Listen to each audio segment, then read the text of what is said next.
مجھے اس شخص پر تعجب ہوتا ہے جو روز دیکھتا ہے کہ اس کی عمر اور سانسیں کم ہو رہی ہیں اور وہ موت کی تیاری نہیں کرتا۔ اچھے لوگوں کا تمہاری زندگی میں آنا تمہاری خوش قسمتی ہے اور انہیں سنبھال کر رکھنا تمہارا ہنر۔ محبت اور دوستی خدا کے بہترین تحفے ہیں جو آپ کو عطا کیے گئے ہیں۔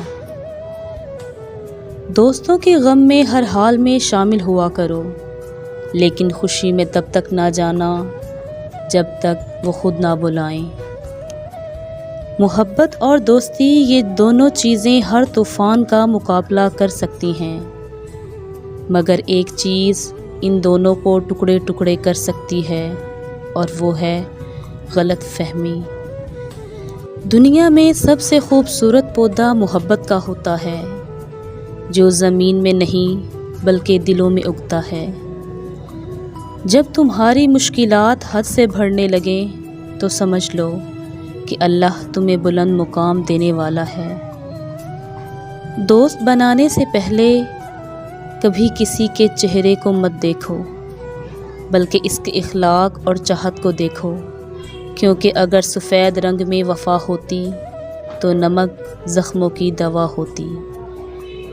دوستی کرنا اتنا آسان ہے جیسے مٹی سے مٹی پر لکھنا، لیکن دوستی نبھانا اتنا مشکل ہے جیسے پانی سے پانی پر لکھنا۔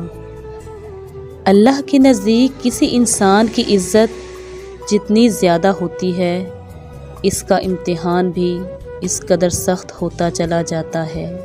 دوست ہو یا پرندہ، دونوں کو آزاد چھوڑ دو۔ اگر لوٹ کر آ گیا تو تمہارا، نہ لوٹ کر آیا تو کبھی تمہارا تھا ہی نہیں۔ نماز کی فکر اپنے اوپر فرض کر لو، خدا کی قسم دنیا کی فکر سے آزاد ہو جاؤ گے اور کامیابی تمہارے قدم چومے گی۔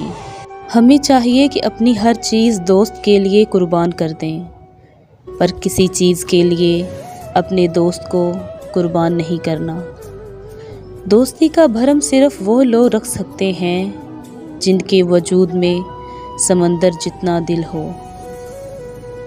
صبر کی دو صورتیں ہیں، جو ناپسند ہو اس کو برداشت کرنا اور جو پسند ہو اس کا انتظار کرنا۔ مشکل وقت آ جائے تو کسی کا احسان مت لو، کیونکہ مشکل 4 دن کی اور احسان زندگی بھر کا۔